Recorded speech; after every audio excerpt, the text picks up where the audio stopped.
এটা বন্ধ। ওকে।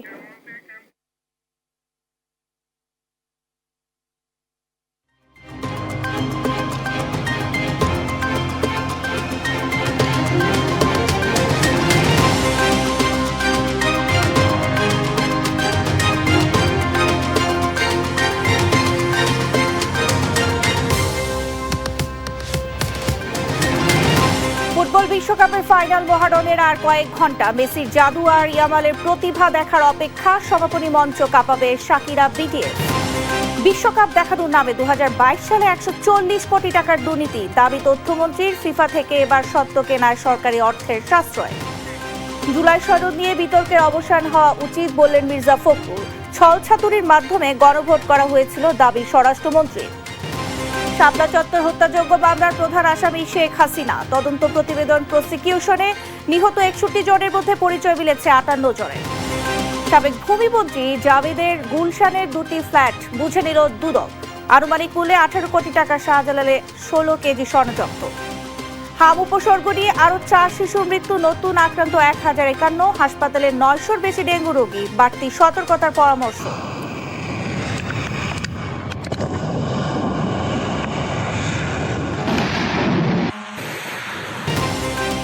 এবং ইরানের হামলা জর্ডানের 2 মার্কিন সেনা নিহত। তেহরানে গুরুত্বপূর্ণ স্থাপনায় পাল্টা হামলা। কঠিন শিক্ষা দেওয়ার হুঁশিয়ারি মুস্তফা খামেনির।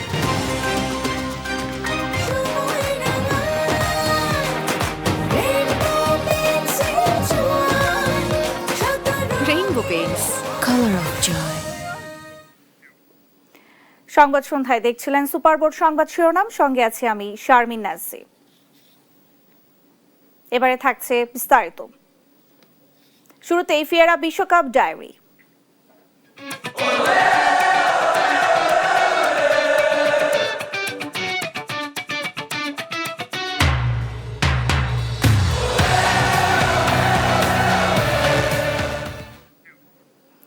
পর্দা নামছে গ্রেটেস্ট শো অন আর্থ বিশ্বকাপে। মেগা ফাইনালে বর্তমান চ্যাম্পিয়ন আর্জেন্টিনার মুখোমুখি হতে যাচ্ছে ইউরোপিয়ান চ্যাম্পিয়ন স্পেন। বহু লড়াইয়ের যোদ্ধা 39-এর মেসি আর বিস্ময় বালক 19-এর ইয়ামালের প্রথম দ্বৈরথের অপেক্ষায় বিশ্ব। নিউ জার্সির মেটলাইফ স্টেডিয়ামে হাই ভোল্টেজ এই ম্যাচ শুরু হবে বাংলাদেশ সময় রাত 1টায়। যুক্তরাষ্ট্র থেকে আরো জানাচ্ছেন কনক মাহমুদ। প্রায় 40 দিনের দীর্ঘ একটা জমাট লড়াই। 48 দেশের প্রথম আয়োজন এসে থেমেছে শীর্ষ র্যাঙ্কিংধারী 2 দেশের ফাইনালের শোডাউনে, যেখানে মুখোমুখি হওয়ার অপেক্ষায় 3বারের চ্যাম্পিয়ন আর্জেন্টিনা ও 1বারের চ্যাম্পিয়ন স্পেন। ফাইনাল ওঠার লড়াইয়ে স্পেনের পথ চলা ছিল মসৃণ। আফ্রিকার দেশ কেপ ভার্দের বিরুদ্ধে গোলশূন্য ড্র দিয়ে টুর্নামেন্ট শুরু করলেও লুইস দে লা ফুয়েন্তের দল দ্রুতই নিজেদের গুছিয়ে নেয়। সৌদি আরব উরুগুয়েকে উড়িয়ে গ্রুপ এইচের শীর্ষস্থান নিশ্চিত করা। নকআউট পর্বে একে একে অস্ট্রিয়া, পর্তুগাল, বেলজিয়াম ও মহাপরাক্রমশালী ফ্রান্সকে বিদায় করে ফাইনালে পা রাখে তারা। বিপরীতে আর্জেন্টিনার ফাইনালে ওঠার গল্পটা ছিল খাদের কিনারা থেকে ঘুরে দাঁড়ানো এবং টিকে থাকার নাটকীয় গল্প। আলজেরিয়া, অস্ট্রিয়া, জর্ডানের বিপক্ষে গ্রুপ পর্বের ম্যাচগুলো অনায়াসে পার করে মেসি বাহিনী গ্রুপ চ্যাম্পিয়ন হলেও নকআউট পর্বে তাদের প্রতিটি ম্যাচেই দিতে হয়েছে অগ্নি পরীক্ষা। পুরো টুর্নামেন্টে 8টি গোল, 4টি অ্যাসিস্ট করে মেসি একাই দলকে টেনে নিয়ে গেছেন। 8 গোল নিয়ে যৌথভাবে আছেন গোল্ডেন বুটের দৌড়ের শীর্ষে। টুর্নামেন্টে শেষ মুহূর্তের গোল করার সহজাত প্রবৃত্তি আর্জেন্টিনাকে ফাইনালে পৌঁছে দিয়েছে, যেখানে দলের 19টি গোলের মধ্যে 12টি এসেছে ম্যাচের 75 মিনিটের পর। দুই দলের অতীতে 14 বারে দেখায় রেকর্ড একদম সমানে সমান, যেখানে উভয় দলই 6টি করে জয় পেয়েছে এবং 2টি ম্যাচ ড্র হয়েছে। তবে বিশ্বকাপের মঞ্চে 1966 সালের পর এই দুই পরাশক্তি আর কখনোই মুখোমুখি হয়নি। মেসি তার দীর্ঘ ক্যারিয়ারে স্পেনের বিপক্ষে মাত্র 3টি ম্যাচ খেলেছেন, যা শেষটি ছিল 2009 সালে। পরিসংখ্যান অনুযায়ী স্পেন এবারের আসরে সেরা রক্ষণাত্মক দল, যারা 7 ম্যাচে মাত্র 1টি গোল হজম করেছে। অন্যদিকে 39 বছর বয়সী লিওনেল মেসি টুর্নামেন্টের সেরা খেলোয়াড় হওয়া সত্ত্বেও মাঠের মোট সময় 64% হেঁটে পার করেছেন, যা টুর্নামেন্টের যে কোনো আউটফিল্ড খেলোয়াড়ের চেয়ে সর্বোচ্চ। কিন্তু হেঁটে বেড়ানো এই মেসি প্রতিপক্ষের জন্য কতটা ভয়ঙ্কর হতে পারে তাও দেখেছে ফুটবল বিশ্ব। আর মাত্র কয়েক ঘন্টা নিউ জার্সির মেটলাইফ স্টেডিয়ামে নতুন করে লেখা হবে ইতিহাস। আর্জেন্টিনার চতুর্থ নাকি স্পেনের দ্বিতীয় বিশ্ব শিরোপা, সেটা বলে দিবে মাঠের লড়াই। তবে একটা বিষয় মোটামুটি অবধারিত, সেটা লিওনেল মেসির শেষ বিশ্বকাপের শেষ ম্যাচ খেলা। ৩৯ বছর বয়সী এই মহা তারকার বিদায় হাস্যোজ্জ্বল হয় নাকি চোখের পানিতে লেখা হয়, তার জন্য অপেক্ষা করতে হবে বিশ্বকাপের ফাইনাল পর্যন্ত। কনক মাহমুদ, দেশ টিভি, নিউ জার্সি, ইউএসএ।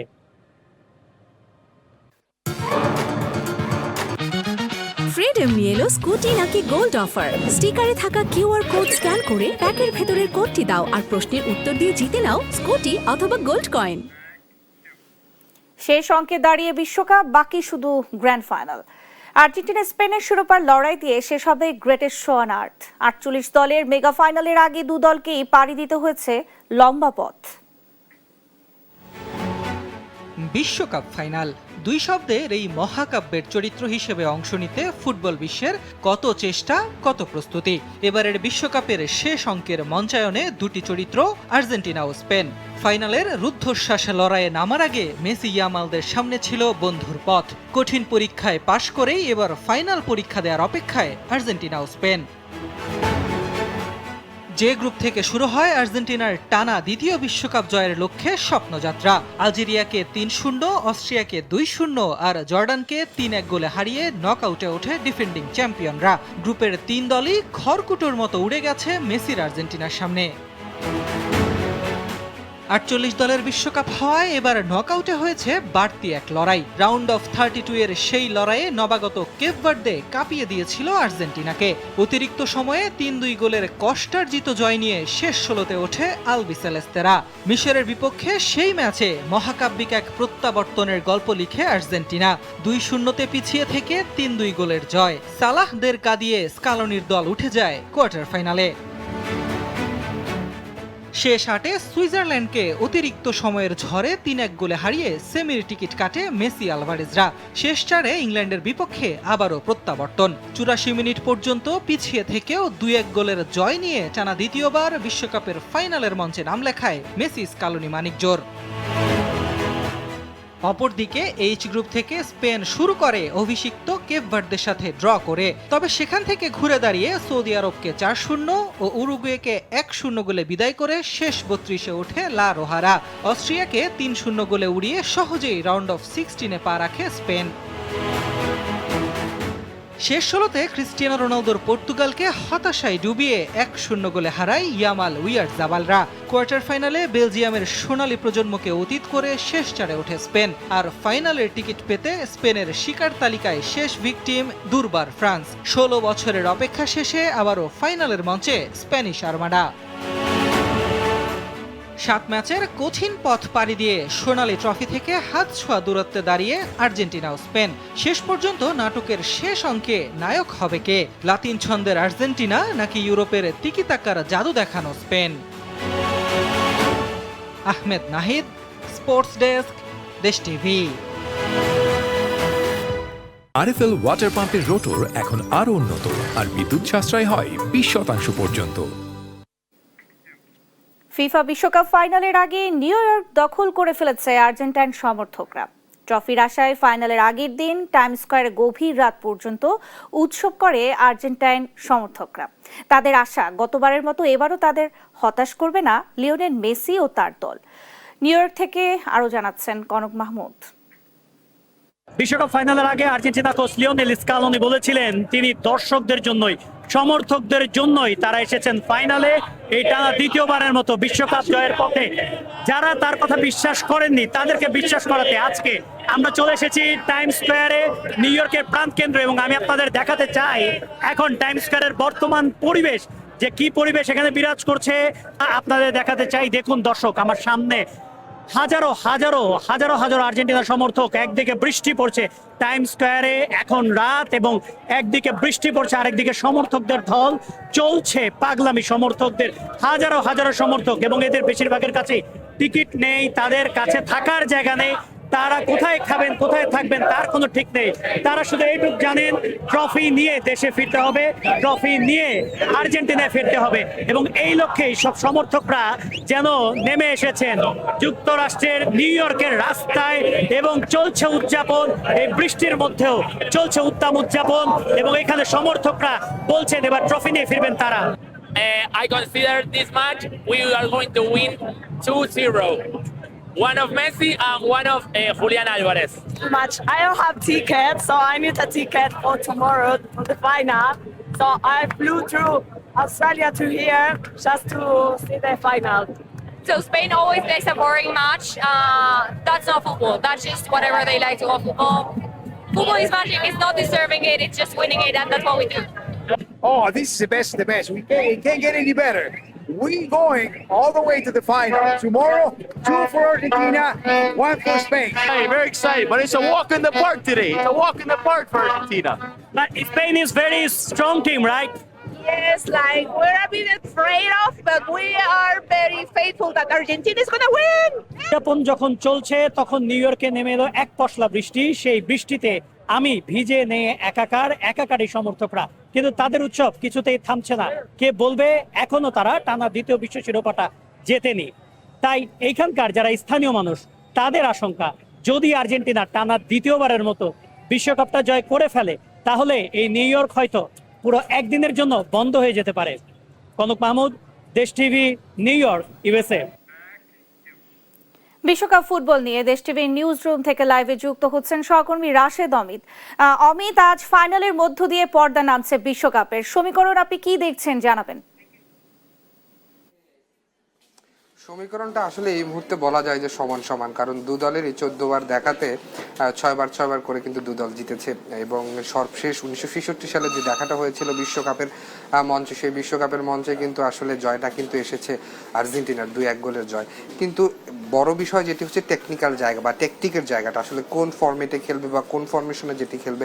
ফরমেশনের থেকে সব থেকে বড় বিষয় হচ্ছে দুজনের খেলার ধরনটা অনেকটাই এক, কারণ দু দলের ম্যাক্সিমাম খেলোয়াড়ই দেখা যায় যে বা আর্জেন্টিনার অনেক খেলোয়াড়কে দেখা যায় যে আসলে স্পেনের লিগে খেলে থাকে, লা লিগাতে তারা খেলে থাকে, যে কারণে প্রত্যেকের খেলার ধরন বা প্রত্যেকের খেলার ধরন। এবং ইভেন মেসি কিন্তু হচ্ছে সেই স্পেনেই কিন্তু তিনি খেলেছেন দীর্ঘদিন, তার পুরো ক্যারিয়ারের বলা যায় যে এখন তিনি হয়তো তার ক্যারিয়ারের শেষ প্রান্তে এসে তিনি হয়তো আমেরিকাতে খেলছে, কিন্তু তার পুরো ক্যারিয়ারটা কিন্তু আসলে লা লিগাতেই কিন্তু ছিল এবং স্পেনের বার্সেলোনাতে ছিল, যে কারণে এই দুই দলের খেলার ধরনটা অনেকটা এক। টেকনিক্যাল জায়গা বা টেকটিকের জায়গাটা শুরুটা অনেকটা দেখা যায় তারা শুরুটা পাসিং ফুটবল খেলে, এরপর গিয়ে তারা হয়তো শেষ দিকে গিয়ে অ্যাটাকিং ফুটবল, যেটা আসলে ইউরোপের যে ফুটবলটা আমরা দেখে থাকি বা ইউরোপের যে ফুটবলের যে ধরন, যেটা পাওয়ার ফুটবল, লম্বা পাস এবং গতিময় ফুটবলটা আমরা দেখে থাকি আসলে ইউরোপের। আমি যদি আপনাকে বলি যে গতকালকের ম্যাচের কথাই যদি বলি, যেখানে 6-4 গোলে আসলে ম্যাচ প্রায় 10টি গোল কিন্তু হয়েছে এবং আপনি দেখেছেন কিভাবে কামব্যাক করেছে ফ্রান্স, কিভাবে কামব্যাক করেছে এবং শেষ মুহূর্তে গিয়ে আবার ইংল্যান্ড জয়লাভ করেছে। এই যে পাওয়ার ফুটবলের যে খেলা, সেটি আসলে সেটা হয়তো আমাদের এই ম্যাচে দেখা হবে না, কারণ স্পেনের খেলা এবং আর্জেন্টিনার খেলাটা অনেকটাই কাছাকাছি সিমিলার ভাবে তারা খেলে। তারা অনেকটা বলটা নিচ থেকে বলা যায় যে ডি বক্স থেকে তারা আস্তে আস্তে করে সামনে প্রতিপক্ষের ডিফেন্স ভেঙে তারা আসলে ভিতরে যাওয়ার চেষ্টা করে। এছাড়া যেটি হচ্ছে এবারের বিশ্বকাপে যে খুব যে বলা যায় যে আর্জেন্টিনা তার গোল বারে যে খুব একটা বেশি যে ভালো ছিল, বিষয়টি এরকম না। এমিলিনো মার্টিনেজ 2022 সালের বিশ্বকাপে যেভাবে তিনি খেলেছেন বা যে 2022 সালের বিশ্বকাপে তিনি যেভাবে পারফর্ম করেছেন, তিনি কিন্তু এবারের বিশ্বকাপে এভাবে পারফর্মটা করতে পারেন। এর অবশ্য একটি কারণ আছে, তিনি কিন্তু এই বিশ্বকাপের আগে হাতে চোট পেয়েছিলেন এবং আঙুলে চোট পাওয়ার কারণে তাকে কিন্তু লম্বা সময় তাকে বাইরে থেকে তিনি কিন্তু এই বিশ্বকাপের মঞ্চে আবার তিনি ফেরত এসেছেন। অন্যদিকে স্পেনের কথা যদি বলি, স্পেন কিন্তু অনেকটাই বলা যায় যে স্পেনের গোলরক্ষক কিন্তু অনেকটাই বলা যায় যে তিনি কিন্তু মাত্র এখন পর্যন্ত এই বিশ্বকাপে 7টি ম্যাচ খেলে বলা যায় মাত্র 1টি গোল কিন্তু তিনি হজম করেছেন। এছাড়া পুরো বিশ্বকাপে তিনি এবার কিন্তু বেশ ভালো ট্যাকেল করেছে গোল বারে আর স্পেনের, এবং এছাড়াও স্পেনের যেই জায়গাটা সব থেকে শক্তিমত্তা জায়গা, পুরো দলটাই হচ্ছে তরুণ। বয়সের হিসাব যদি করতে যাই তাহলে পুরো দলের গড় বয়স হয়তো 22 থেকে 23 হবে, এবং যে কারণে পুরো স্কিল বা এইসব জায়গা থেকে তারা বেশ এগিয়ে থাকবে আর্জেন্টিনার থেকে, কারণ আর্জেন্টিনার যে দলটা আছে তারা অভিজ্ঞতার জায়গা থেকে বেশ অভিজ্ঞ, কারণ এই দলটার অধিকাংশ খেলোয়াড়রাই তারা 2022 বিশ্বকাপটা খেলেছে। সেই জায়গাতে তারা এবারের বিশ্বকাপে অনেকটাই বলা যায় যে অভিজ্ঞ দল হিসেবে। তো আসলে খেলাটা হবে যে অভিজ্ঞতার সাথে তরুণের খেলা। এই অভিজ্ঞ এবং তরুণদের যে মানে দুই দলের আসলে পার্থক্যের জায়গাটা আসলে হবে, এখন সেই পার্থক্যের জায়গাটা আসলে কে করবে। যেমন দুই দলেই যদি বলি অভিজ্ঞতার জায়গা থেকে লিওনেল মেসি কথা এই কারণেই বলতে হয় যে তার বয়স স্টিল নাও 39, কিন্তু তিনি তার যে পারফরমেন্সের জায়গা, তিনি কিন্তু এখনও তার পারফরমেন্সে 25 বছরের একজন যুবকের সাথে অনায়াসে তিনি কিন্তু ট্যাকেল করে, তার ড্রিবলিং করে কিন্তু তিনি কিন্তু গোল বারের সামনে গিয়ে কিন্তু গোল করছেন, গোল করাতে সাহায্য করছেন, সেটি হচ্ছে মেসির কথা। অন্যদিকে লামি ইয়ামালের কথা যদি বলি, একদমই তরুণ আছে, স্কিল আছে, স্পিড আছে, সব কিছু যদি ভালো থাকে ভালো পারফরমেন্স করতে পারে। তো এই দুই দলের দুই কি খেলোয়াড়ই হচ্ছে আসলে লামি ইয়ামাল এবং হচ্ছে আর্জেন্টিনার লিওনেল মেসি। তবে এই পারফরমেন্স যারা আসলে আজকের ম্যাচে আসলে ভালো করতে পারবে, যাদের বল দখল, পজিশন এবং তারা যাদের রক্ষণ ভাগটা আসলে স্পেনের যে রক্ষণ ভাগ এবারের বিশ্বকাপে বেশ শক্তই বলা যায়। মাত্র মানে আসলে পরিসংখ্যান যদি হিসাব করে দেখা যায় স্পেনের রক্ষণ ভাগটা বেশ শক্তই বলা যায়। মাত্র একটি গোল তারা হজম করেছে, অন্যদিকে 60টি গোল হজম করেছে আর্জেন্টিনা। কারণ আর্জেন্টিনা যখন হচ্ছে দেখা যাচ্ছে পরবর্তী যখন পাওয়ার অ্যাটাকে যায়, অ্যাটাক থেকে কিন্তু তারা অ্যাটাকে যখন অন্য দল যখন বল নিয়ে অ্যাটাক করতে যায়, তখন কিন্তু তারা আসলে সেই গতির সাথে আসলে পেরে উঠছে না। এই একটা জায়গা হচ্ছে আর্জেন্টিনার এই মুহূর্তে দুর্বলতা, এবং এই দুর্বলতা যদি স্পেন কাজে লাগিয়ে যদি ভালো খেলতে পারে তাহলে অবশ্যই তাদের জন্য ফলাফল আসতে পারে। এবং অন্যদিকে আর্জেন্টিনাও মেসিকে কেন্দ্র করে যদি তারা যদি ভালো করে কিছু করতে পারে, কারণ মেসি প্লে মেকারের ভূমিকাটা পালন করছে, সেই প্লে মেকার যদি শুধু অন্য খেলোয়াড়দেরকে তিনি ব্যবহার করতে পারে তাহলে অবশ্যই দুই দলের, এই কারণেই বলা হচ্ছে দুই দলের সমান সমান লড়াইটা আসলে হবে। তো এই ছিল বিশ্বকাপের ফাইনাল নিয়ে সর্বশেষ তথ্য আমার কাছে। জি অমিত, আপনাকে ধন্যবাদ। দর্শক, নিউজ রুম থেকে আমাদের সঙ্গে যুক্ত হয়েছিলেন সহকর্মী রাশেদ অমিত। সারা দেশে ফুটবল সমর্থকদের মাঝে বিরাজ করছে উৎসব আমেজ, চলছে খেলা দেখার প্রস্তুতি। রাজশাহী বরিশালে পরিস্থিতি জানাতে সরাসরি যোগ দিচ্ছেন সহকর্মী কাজী শাহেদ ও শাকিল মাহমুদ। শুরুতেই যাচ্ছি আমরা রাজশাহীতে। শাহেদ, নিশ্চয়ই আপনি শুনতে পাচ্ছেন আমাকে। ফাইনাল খেলা নিয়ে সমর্থকদের মাঝে উন্মাদনা কেমন দেখছেন, বিস্তারিত জানাবেন। শুভ সন্ধ্যা ন্যান্সি। যেহেতু পাসিং ফুটবল স্পেনের আর কামব্যাকের ম্যাচ আর্জেন্টিনার, এই যে পুরো বিশ্বকাপ জুড়ে দুটি দলের যে পারফরমেন্স সেটি দেখে দর্শকরা যেমন মুগ্ধ হয়েছেন, আজকে কিন্তু মহরম। আমরা যদি একটু দেখাই, রাজশাহী বিশ্ববিদ্যালয়ের প্যারিস রোডে প্রশাসনের পক্ষ থেকে বড় পর্দায় খেলা দেখার আয়োজন করা হয়েছে। এছাড়া ছাত্র দল এবং রাজশাহী বিশ্ববিদ্যালয় কেন্দ্রীয় ছাত্র সংসদ আলাদাভাবে আরও দুইটি জায়গায় বড় পর্দায় খেলা দেখার আয়োজন করেছে। এছাড়া নগরী জুড়ে একাধিক জায়গায় বড় পর্দায় খেলা দেখার ব্যবস্থা করা হয়েছে। সমর্থকদের মধ্যে যে উচ্ছ্বাস, সেটি আমরা একটু সমর্থকদের কাছ থেকেই শুনতে চাই। আবারও আর্জেন্টিনা ফাইনালে কেমন লাগছে, ফলাফল কি হবে? খুবই ভালো লাগছে। ইনশাআল্লাহ 2022 সালের মতন এবার আমরা চ্যাম্পিয়ন হব। ফলাফল আশা করি 3-1 ফলাফলে মেসি 2টা গোল দিবে ইনশাআল্লাহ। আমরা দেখছি স্পেনেরও সমর্থক আছে। আমরা তো আসলে দেখি যে ডিবেট হয় আর্জেন্টিনা, ব্রাজিল, স্পেন আছে। আপনারা কেমন ফলাফল করবেন মনে করছেন? ছোট ভাই আমাদের আমরা ফলাফল করব। আমরা 2010 সালে আমরা ফাইনালে উঠেছিলাম এবং আমরা কাপ নিয়েছিলাম, এবং আমরা আবার ফাইনালে উঠেছি, এবারও আমরা কাপ নিব ইনশাআল্লাহ। আর আমাদের লামিন ইয়ামাল তো আছেই ভাইদের কাছ থেকে হচ্ছে ওয়ার্ল্ড কাপ নিয়ে নেওয়ার জন্য। কারণ আমরা তো ছোট ভাই, বড় ভাইদের কাছ থেকে ওয়ার্ল্ড কাপটা নিয়ে নিব। বড় ভাইরা অনেক নিল। এখানে স্পেন এবং আর্জেন্টিনা দুই দলেরই সমর্থকরা আছেন। আমরা একটু কথা বলতে চাই, আর্জেন্টিনার খেলার আজকে কোন দিকটি সবচেয়ে বেশি প্রাধান্য রাখবে বলে মনে করছেন? এটা যেহেতু আর্জেন্টিনা চ্যাম্পিয়ন হবে, তো মেসি শেষ ম্যাচ হতে পারে, এটা আমাদের কাছে একটা আবেগপূর্ণ ম্যাচ। এই কারণে আর একটা বিষয় হচ্ছে যে আর্জেন্টিনা সর্বকালের সেরা টিম, এটা প্রমাণ করার একটা বিষয় আজকে, যেটা পরপর 2টা বিশ্বকাপ চ্যাম্পিয়ন হচ্ছে। এই বিষয়টা আমাদের কাছে সবচেয়ে গুরুত্বপূর্ণ। ধন্যবাদ আপনাকে। আমরা কথা বলছিলাম আর্জেন্টিনা এবং স্পেনের সমর্থকদের সঙ্গে। তারা যেটি বলছিলেন যে খেলাতে একটা মহরণ, যেহেতু বলা হচ্ছে ফাইনাল খেলা, সেখানে দর্শকদের উপচে পড়া ভিড় যেমন থাকবে, মাঠের খেলা দর্শকদের মুগ্ধ করবে, এমনটি তারা বলছেন। এবং এই খেলাটিকে ঘিরে পুরো রাজশাহী জুড়েই দর্শকদের মধ্যে এক ধরনের উন্মাদনা আছে, এবং সেটি আজকে রাত 1টায় খেলাটি শুরু হবে। বিশ্বকাপ যার হাতেই যাক, খেলাটি খুব সুন্দর হবে এমনটি প্রত্যাশা দর্শকদের। তো এই ছিল রাজশাহী থেকে আমার কাছে সর্বশেষ। আমরা চলে যাচ্ছি বরিশালে সহকর্মী শাকিলের কাছে, সেখানকার পরিস্থিতি জানতে। শাহেদ, রাজশাহীর মতো বরিশাল জুড়েও কিন্তু এই বিশ্বকাপ খেলাকে কেন্দ্র করে একেবারেই সাজ ড্রপ, অলিতে গলিতে সবাই মুখর হয়ে আছে খেলাটি দেখার জন্য।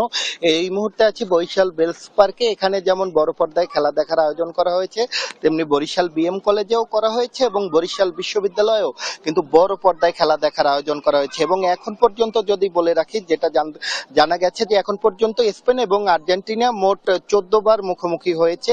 এর মধ্যে 2 বার ড্র হয়েছে, 6 বার স্পেন জিতেছে এবং 6 বার আর্জেন্টিনা জিতেছে। তো আমরা একটু কথা বলতে চাচ্ছি যে আর্জেন্টাইন যারা সমর্থক আছে তাদের সাথে কি মনে করছেন এই যে হাড্ডাহাড্ডি লড়াই দুই দলের, এক্ষেত্রে আপনারা জয়ের বিষয়ে কতটা আশাবাদী? জয়ের বিষয়ে শতভাগ আশাবাদী। হাড্ডাহাড্ডি লড়াইয়ের কথা বলেন, লড়াই তো হবেই। বিশ্বকাপ ফাইনালে তো লড়াই হওয়ার একটা যে সম্ভাবনা এবং সেটি হবেই। আর পরিসংখ্যান যেটি বলে, পরিসংখ্যান 14 বার দেখায় তাদের 6 বার করে তারা জয় ছিনিয়েছেন উভয় পক্ষ এবং যে ড্র হয়েছে, এই আসলে সেই আর্জেন্টিনা। এখন আর্জেন্টিনার মধ্যে পার্থক্য আছে। এখন আর্জেন্টিনা একজন লিওনেল মেসি আছেন, একজন লিওনেল স্কালোনি আছেন, যিনি আপনি দেখেন যে বিগত দিনের খেলাগুলো যে 19টি গোল হয়েছে এখন পর্যন্ত এই বিশ্বকাপে, তার মধ্যে 12টি গোলে কিন্তু 75 মিনিটে পরে হয়েছে। মানে তারা কামব্যাক করতে জানে, তারা ঘুরে দাঁড়াতে জানে। এবং সর্বশেষ খেলা আমরা দেখেছি ইংল্যান্ডের বিপক্ষে, যেখানে একেবারে অনেকেই ভেবে নিয়েছিল যে আর্জেন্টিনা হেরে যাবে, কিন্তু হারেনি তারা কিন্তু জয় ছিনিয়ে নিয়েছে। এবং আজকের বিশ্বকাপে, আজকের ফাইনালে সেটি হবে। যদিও স্পেন তরুণদের দল এবং সুসংগঠিত একটি দল, তবে মেসির যে টিম, সেই টিম কিন্তু অনেক অভিজ্ঞতা সম্পন্ন। সেক্ষেত্রে ধরে নেওয়া যায় যদি প্রথমার্ধে গোল দিয়ে ফেলে আর্জেন্টিনা, তাহলে কিন্তু বেশ কঠিন হবে স্পেনের জন্য। আর যদি স্পেন প্রথমার্ধে গোল দেয়, তাহলে কিন্তু আর্জেন্টিনা সেটি ওভারকাম করতে পারবে, মানে গোল ব্যাক করতে পারবে এবং জয় ছিনিয়ে আনতে পারবে বলে আশা করি। আমরা কথা বলছিলাম আর্জেন্টিনা সমর্থকদের সাথে এবং আর্জেন্টিনা সমর্থকরা কিন্তু আশাবাদী যে তারা জয়ী হবে। এদিকে যারা এতদিন ব্রাজিল এবং পর্তুগালের সমর্থন করত, তারা কিন্তু আজকে স্পেনের সমর্থন করবে এবং তারা এই বড় স্ক্রিন যেসব জায়গায় খেলা দেখানো হবে সেখানে তারা উপস্থিত থাকবে আমরা জানতে পেরেছি। এবং তারা আশাবাদী যে এবার আর্জেন্টিনাকে হারিয়ে স্পেন জয়লাভ করবে এবং স্পেনের এই জয়লাভের মধ্য দিয়ে জয়লাভ করাতে আসলে তারাও কিন্তু আসলে সব ধরনের প্রস্তুতি গ্রহণ করেছে। সব মিলিয়ে বরিশালে একেবারে একটা আনন্দমুখর পরিবেশ বিরাজ করছে এবং পরবর্তীতে যুক্ত হয়ে আমরা এ বিষয়ে আরো আপনাদেরকে জানাবো। তো বরিশাল থেকে এতটুকুই ছিল আমার কাছ থেকে সবশেষ। শাকিল, আপনাকে ধন্যবাদ। সেই সঙ্গে শাহেদ, আপনাকেও ধন্যবাদ জানাচ্ছি। দর্শক, রাজশাহী এবং বরিশাল থেকে আমাদের সঙ্গে যুক্ত হয়েছিলেন সহকর্মীরা, সেখানকার বিশ্বকাপ উন্মাদনা সম্পর্কে বিস্তারিত জানাচ্ছিলেন।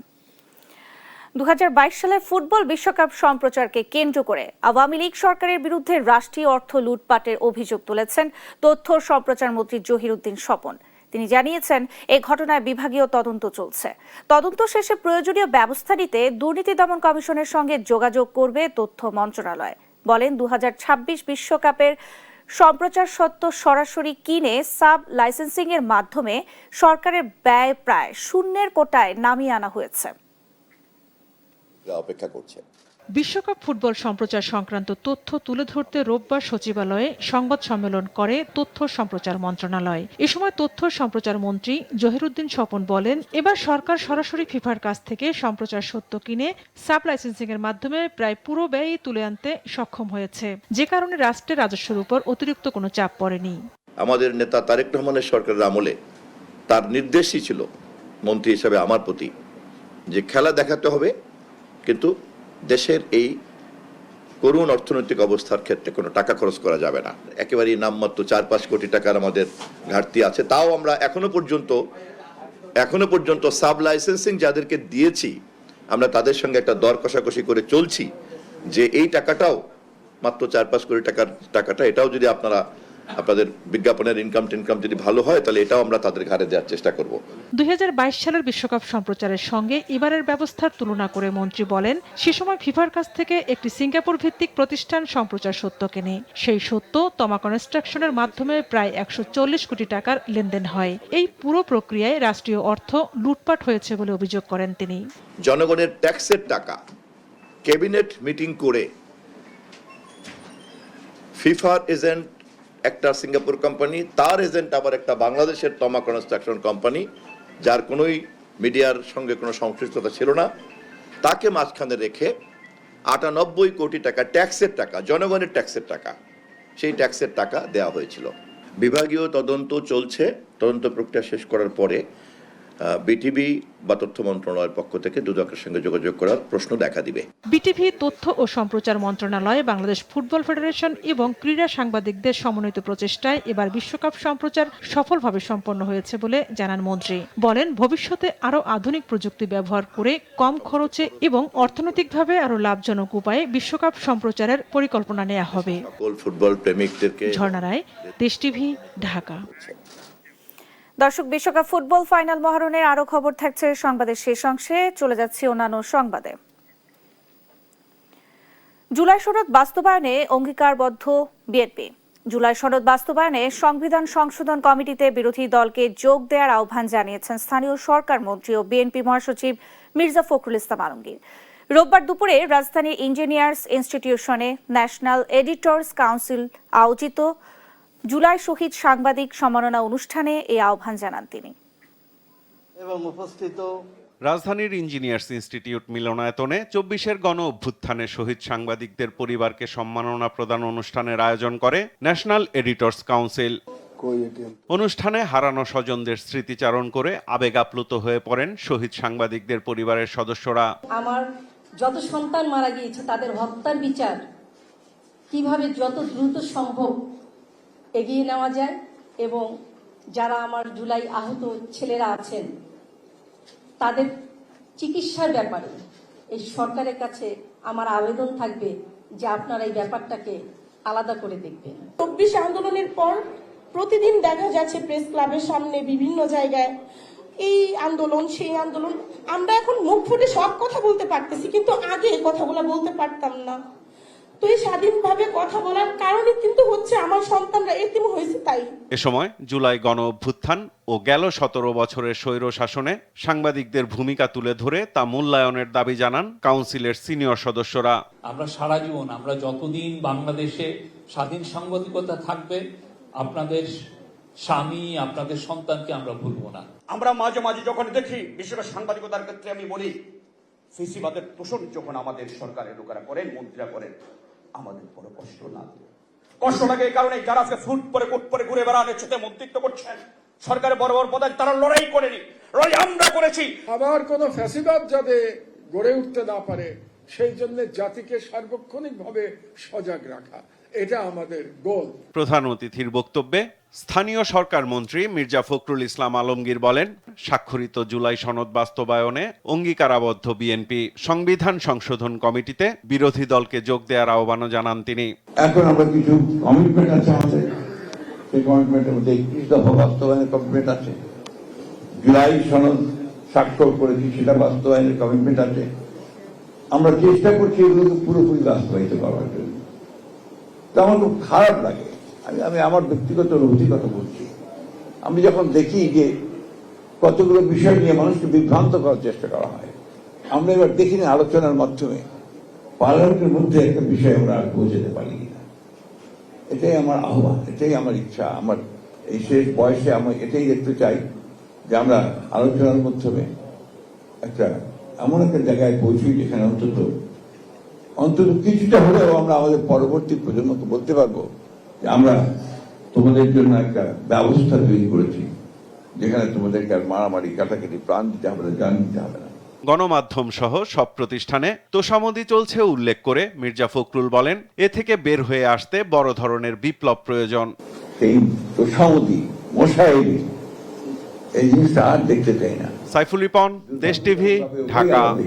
শাপলা চত্বর হত্যাযোগ্য মামলার খসড়া তদন্ত প্রতিবেদন হাতে পেয়েছে প্রসিকিউশন। ২১ জুলাই তদন্ত প্রতিবেদন আন্তর্জাতিক অপরাধ ট্রাইব্যুনাল এ দাখিল করা হবে। এর মধ্য দিয়ে আনুষ্ঠানিক শুরু হতে যাচ্ছে এই মামলার বিচার কাজ। রোববার সংবাদ সম্মেলনে এ কথা জানান চিফ প্রসিকিউটর আমিনুল ইসলাম। ১৩ বছর আগে ২০১৩ সালের ৫ মে মতিঝিলের শাপলা চত্বরে হেফাজতে ইসলামের মহাসমাবেশকে কেন্দ্র করে দিনভর রাজধানী জুড়ে উত্তেজনা ও সহিংসতার পর রাতে অভিযানের নামে যৌথ বাহিনী ইন্টারনেট ও বিদ্যুৎ বন্ধ করে রাতভর চলে নির্যাতন। চালানো হয় গুলি, রক্তাক্ত হয়ে ওঠে মতিঝিলের শাপলা চত্বর। ২৪-এর ৫ আগস্ট শেখ হাসিনা সরকারের পতনের পর শাপলা চত্বর হত্যাযজ্ঞের ঘটনায় আন্তর্জাতিক অপরাধ ট্রাইব্যুনালে অভিযোগ দাখিল করে হেফাজতে ইসলাম। কয়েক মাসের টানা তদন্ত শেষে রোববার শাপলা চত্বর হত্যাযজ্ঞের তদন্ত শেষ করে চিফ প্রসিকিউটরের হাতে খসড়া প্রতিবেদন জমা দিয়েছে তদন্ত সংস্থা। প্রধান আসামি করা হয়েছে তৎকালীন প্রধানমন্ত্রী শেখ হাসিনাকে। আসামির তালিকায় আছেন সাবেক স্বরাষ্ট্রমন্ত্রী মহিউদ্দিন খান আলমগীর, সাবেক সেনাপ্রধান আজিজ, সাবেক আইজিপি বেনজির আহমদ, গণজাগরণ মঞ্চের মুখপাত্র ইমরান এইচ সরকার, বেশ কয়েকজন সাংবাদিক সহ বিভিন্ন পেশার মানুষ। এদিন হেফাজতের নেতারা এসেছিলেন শাপলা চত্বর হত্যাযজ্ঞের অগ্রগতি জানতে। তাদের সঙ্গে নিয়ে দুপুরে সংবাদ সম্মেলনে চিফ প্রসিকিউটর কথা জানান। খসড়া তালিকায় শেখ হাসিনার বিরুদ্ধে প্রাথমিক প্রতিবেদন পাওয়া গেছে। সেখানে পুলিশ প্রধান, বিজিবি প্রধান সহ এরকম কয়েকজন, আমরা মোটা দাগে বলতেই পারি যে তাদের বিরুদ্ধে একটা খসড়া রিপোর্ট এসছে, সেটা আমরা যাচাই বাছাই করে দেখব। শাপলা চত্বর হত্যাযজ্ঞের মামলায় সাংবাদিকদের কেন আসামি করা হয়েছে এমন প্রশ্নে চিফ প্রসিকিউটর বলেন, কে আসামি হবে কে আসামি হবে না তা আদালতের বিষয়। তদন্তের স্বচ্ছতার সাথে, যে যাতে করে এই তদন্ত কোনোভাবে বিতর্কিত না হয়। যেমনটা আপনি বললেন যে কোনো আসামি এর মধ্যে বাদ করে যায় কিনা বা তাদের ইনভলভমেন্ট ছিল কিনা। আমরা একটা কথা, শেষ কথাটা বলি যে আমাদের কোনো আসামি যদি নিরপরাধ হয় তাকে আমরা আনব। আমরা এই পর্যন্ত খসড়া তালিকায় আমরা যেটা সংখ্যা পেয়েছিলাম এটা আপনাদের কাছে প্রকাশ করাই যায়। সেখানে হচ্ছে আমরা প্রায় 61 জনের একটা তালিকা আমরা পেয়েছিলাম, কিন্তু আমরা 58 জনকে আমরা আইডেন্টিফাই ইতোমধ্যে আমরা করতে পেরেছি। এই তদন্ত রিপোর্ট নিয়ে নিজেদের সন্তুষ্টির কথা জানান হেফাজতের নেতারা। আমরা আমাদের জায়গা থেকে যেটা একেবারে একটা ওভারঅল কথা বলতে পারি, সেটা হলো আমাদের যে এক্সপেকটেশন ছিল, আমাদের যে অভিযোগ ছিল, এই রিপোর্ট, খসড়া রিপোর্ট তার কাছাকাছি আছে। 21 জুলাই তদন্ত প্রতিবেদন ট্রাইব্যুনালে দাখিল করে পলাতকদের বিরুদ্ধে গ্রেপ্তারি পরোয়ানা চাইবে প্রসিকিউশন। এরপরে শুরু হবে আলোচিত এই হত্যাযজ্ঞের বিচার। শাপলা চত্বর। তামিম মাহবুব, দেশ টিভি, ঢাকা। লোডশেডিং কিংবা তীব্র গরমে ওয়ালটন রিচার্জেবল ফ্যান থাকলে থাকবে শুধু বাতাস আর বাতাস। সাবেক ভূমিমন্ত্রী সাইফুজ্জামান চৌধুরী জাবেদের রাজধানীর গুলশানের বিলাসবহুল দুটি ফ্ল্যাট দখল বুঝে নিয়েছে দুর্নীতি দমন কমিশন দুদক।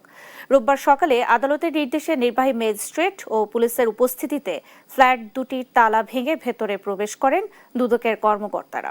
তবে সংস্থাটির ধারণা, অভিযানের আগেই ফ্ল্যাট থেকে অনেক মূল্যবান মালামাল সরিয়ে ফেলা হয়েছে। আদালতের ক্রোকাদেশের পর এবার সাবেক ভূমিমন্ত্রী সাইফুজ্জামান চৌধুরী জাবেদের গুলশানের আলিশান দুটি ফ্ল্যাট নিজেদের হেফাজতে নিলেন দুর্নীতি দমন কমিশন দুদক। রোববার সকাল 10টায় দুদকের উপপরিচালক মশিউর রহমানের নেতৃত্বে জয়েন্ট টাস্ক ফোর্সের একটি দল গুলশান 2 নম্বরের 66 নম্বর রোডের ওই বাড়িতে পৌঁছায়। পরে পুলিশ ও নির্বাহী ম্যাজিস্ট্রেটের উপস্থিতিতে বন্ধ ফ্ল্যাট দুইটির তালা ভেঙে ভেতরে প্রবেশ করেন দুদক কর্মকর্তারা। গত বছরের ডিসেম্বরে সাবেক ভূমিমন্ত্রীর অন্যান্য অবৈধ সম্পদের সাথে গুলশানের প্রায় 7,500 বর্গফুটের এই ফ্ল্যাট দুটিও জব্দের নির্দেশ দেন আদালত। বিজ্ঞ আদালতের আদেশের যেভাবে আদেশ দিয়েছেন সেভাবে ফ্ল্যাট দুটি সঠিক রক্ষণাবেক্ষণ এর জন্য রিসিভার নিয়োগ করা হয়েছে আমাদের পরিচালক সম্পদ ব্যবস্থাপনা ইউনিটকে। এগুলো ইনভেন্টরি করা হচ্ছে। ফ্ল্যাটের ভিতর তল্লাশি চালিয়ে একটি মার্সিডিজ ভ্যান সহ 8টি বিলাসবহুল গাড়ির চাবি, 4টি রোলেক্স ঘড়ি, দামি ঝাড়বাতি সহ দুর্নীতির নানা আলামত উদ্ধার করেছে সংস্থাটি। এবং এই প্রক্রিয়াগুলোতে আপনারা জানেন আমাদের যে সংশ্লিষ্ট কর্মকর্তারা আছেন তারা তাদের যে পদ্ধতিগত এবং আইনগত প্রক্রিয়াগুলো রয়েছে সেগুলো সংগ্রহ করা, বিভিন্ন ক্রোকাদেশ দেওয়া ও ফ্রিজ অবরোধ করা সবকিছু চলমান রেখেছেন। সাবেক এই ভূমিমন্ত্রীর বিরুদ্ধে ইতোমধ্যে 30টি মামলায় 500 কোটি টাকা আত্মসাতের অকাট্য তথ্য প্রমাণ রয়েছে দুদকের হাতে। এছাড়াও বিশ্বের 9টি দেশে প্রায় 10,000 কোটি টাকা পাচারের প্রমাণ পায় সংস্থাটি। যে আইনগত এবং পদ্ধতিগত প্রক্রিয়া রয়েছে সেটি। ফজলে আদিত্য, দেশ টিভি, ঢাকা। এবার আইডিএলসি বাণিজ্য বার্তা।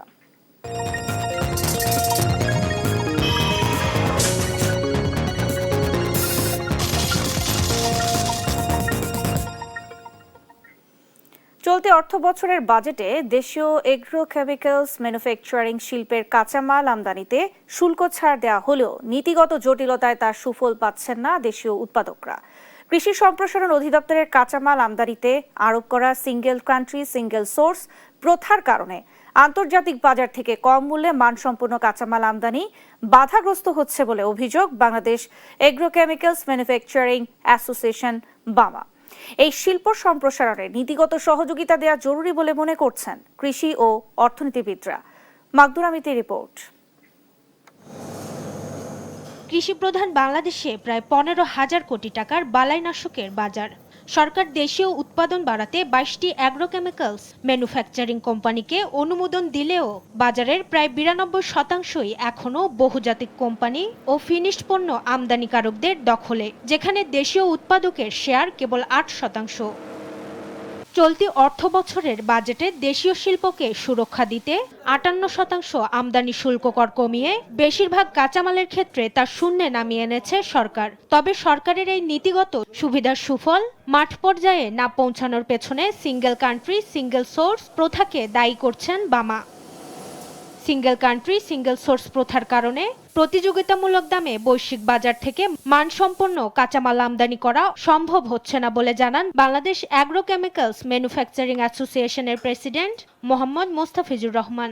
বর্তমান সরকার যেহেতু কৃষিকে নিয়ে নতুন ভাবনা শুরু করেছে, এটা যদি আমাদের দাবি দাওয়াগুলো পূরণ হয় তাহলে বাংলাদেশে এই 2-4-5 বছরের মধ্যে আর কীটনাশক আমাদের দেশে কোনো আমদানি করতে হবে না। তাই এখানে উৎপাদন হলে এটার মান নিয়ন্ত্রণ হবে, এর মূল্য সুবিধা হবে, দেশের চাহিদা মিটিয়ে আমরা ঔষধ শিল্পের মতো আমরা বিদেশেও রপ্তানি করতে পারবো। অ্যাগ্রোকেমিক্যালস ম্যানুফ্যাকচারিং শিল্প সম্প্রসারণে এই খাতে নীতিগত সহযোগিতা দেওয়া উচিত বলে মনে করছেন কৃষি ও অর্থনীতিবিদরা। অ্যাগ্রোকেমিক্যালের ক্ষেত্রে বালাইনাশক বা অন্যান্য কীটনাশক উৎপাদনের ক্ষেত্রে বাংলাদেশ অনেক দূরে গিয়ে যেতে পারে। তার জন্য ট্যাক্স এবং ভ্যাটের ক্ষেত্রে ছাড় দেওয়া হয়েছে, তেমনিভাবে অন্যান্য নীতি সহায়তা দিয়ে তাদেরকে উৎপাদনে উৎসাহিত করা হবে এবং সেটা যদি করা হয় তাহলে আমাদের কৃষকরা আলটিমেটলি তারা লাভবান হবে। দেশীয় শিল্পের বিকাশ ও কৃষকের স্বার্থ রক্ষায় বাজার জুড়ে তৈরি হওয়া সিন্ডিকেট ভাঙতে সরকারের সহযোগিতা চান সংশ্লিষ্টরা। মাকদুর আমিতি, দেশ টিভি, ঢাকা। এবার আন্তর্জাতিক প্রসঙ্গ। জর্ডানে ইরানি ব্যালিস্টিক ক্ষেপণাস্ত্র ড্রোন হামলায় নিহত হয়েছে 2 মার্কিন সেনা, নিখোঁজ আরও 1 জন। জবাবে হরমুজ প্রণালীর কেশম দ্বীপ এবং উপকূলীয় বিমান প্রতিরক্ষা স্থাপনা লক্ষ্য করে হামলা চালায় মার্কিন সেন্ট্রাল কমান্ড সেন্টকম। এদিকে প্রেসিডেন্ট ডোনাল্ড ট্রাম্প স্বাক্ষরিত সমঝোতা স্মারককে মূল্যহীন আখ্যা দিয়ে যুক্তরাষ্ট্রকে কঠিন শিক্ষা দেওয়ার হুঁশিয়ারি দিয়েছেন ইরানের সর্বোচ্চ নেতা মুজতবা খামেনি। মাসখানেকও টিকেনি ইরান যুক্তরাষ্ট্রের যুদ্ধবিরতি। সমঝোতা চুক্তি লঙ্ঘন করে পাল্টাপাল্টি হামলা চালাচ্ছে দুপক্ষ। শুক্রবার জর্ডানে মার্কিন ঘাঁটিতে বড় ধরনের ড্রোন ও ক্ষেপণাস্ত্র হামলা চালায় ইরান। এতে 2 মার্কিন সেনা নিহত হয়, এছাড়াও 1 জন নিখোঁজ এবং বেশ কয়েকজন আহত হয়। জবাবে পাল্টা হামলা চালায় মার্কিন সেন্টকম। তারা জানায় হরমুজ প্রণালীতে নৌযান চলাচলের নিরাপত্তা নিশ্চিত করতে এবং মার্কিন সেনাদের ওপর হামলার জবাবে দক্ষিণ ইরানে বিমান হামলা জোরদার করা হয়েছে। শনিবার হরমুজ প্রণালীর কেশম দ্বীপের পাশাপাশি উপকূলীয় নজরদারি ও বিমান প্রতিরক্ষা স্থাপনা লক্ষ্য করে আরেক দফা বিমান হামলা চালায় তারা। সেনা মৃত্যুকে দুঃখজনক উল্লেখ করে মার্কিন প্রেসিডেন্ট ডোনাল্ড ট্রাম্প বলেন, ইরানকে কখনোই পারমাণবিক অস্ত্র তৈরি করতে দেয়া হবে না। আর নিহত সেনাদের প্রতি শ্রদ্ধা জানিয়ে প্রতিরক্ষা মন্ত্রী পিট হেগসেথ বলেন, এই আত্মত্যাগ তাদের সংকল্পকে আরো দৃঢ় করবে। অন্যদিকে ইরানের শীর্ষ কমান্ডার সতর্ক করে বলেছেন, যুক্তরাষ্ট্রের যে কোনো আগ্রাসনে ইরানের পক্ষ থেকে চূড়ান্ত ও বিধ্বংসী জবাব দেয়া হবে। ইরানের রাষ্ট্রীয় সংবাদ মাধ্যম জানিয়েছে, জর্ডানের আল আজরাক ঘাঁটিতে হামলা চালিয়ে যুক্তরাষ্ট্রের 2টি যুদ্ধবিমান ধ্বংস করেছে আইআরজিসি। শুধু জর্ডানই নয়, কুয়েত ও বাহরাইনে থাকা মার্কিন সামরিক স্থাপনা এবং সৌদি আরবের 2টি অঞ্চলে ক্ষেপণাস্ত্র হামলা চালায় তারা। এতে কুয়েতের একটি তেল শোধনাগার মারাত্মকভাবে ক্ষতিগ্রস্ত হয়। তবে ইরানের ক্ষেপণাস্ত্র ও ড্রোন প্রতিহতের দাবি করছে দেশটি। কুয়েতে হামলার ঘটনায় নিন্দা জানিয়েছে উপসাগরীয় দেশগুলো। তবে তেহরানের দাবি, শুধু মার্কিন ঘাঁটিগুলোকেই লক্ষ্যবস্তু করা হচ্ছে। অন্যদিকে ইরানের খুজেস্তান অঞ্চলে একটি মার্কিন MQ-9 ড্রোন প্রতিহতের কথা জানিয়েছে আইআরজিসি। হামলার মুখে দেশটির মার্কিন দূতাবাসে আকাশ প্রতিরক্ষা ব্যবস্থা সক্রিয় করা হয়েছে। এদিকে এক বিবৃতিতে ইরানের সর্বোচ্চ নেতা মোজতবা খামেনি দাবি করেছেন যুক্তরাষ্ট্রের যুদ্ধবিরতির সমঝোতা বারবার ভেঙেছে। ট্রাম্পের স্বাক্ষরকে সম্পূর্ণ মূল্যহীন আখ্যা দিয়ে যুক্তরাষ্ট্রকে কঠিন শিক্ষা দেওয়ার হুঁশিয়ারি দেন তিনি। লামিয়া হিমি, নিউজ ডেস্ক, দেশ টিভি। দেখছেন সংবাদ সন্ধ্যা।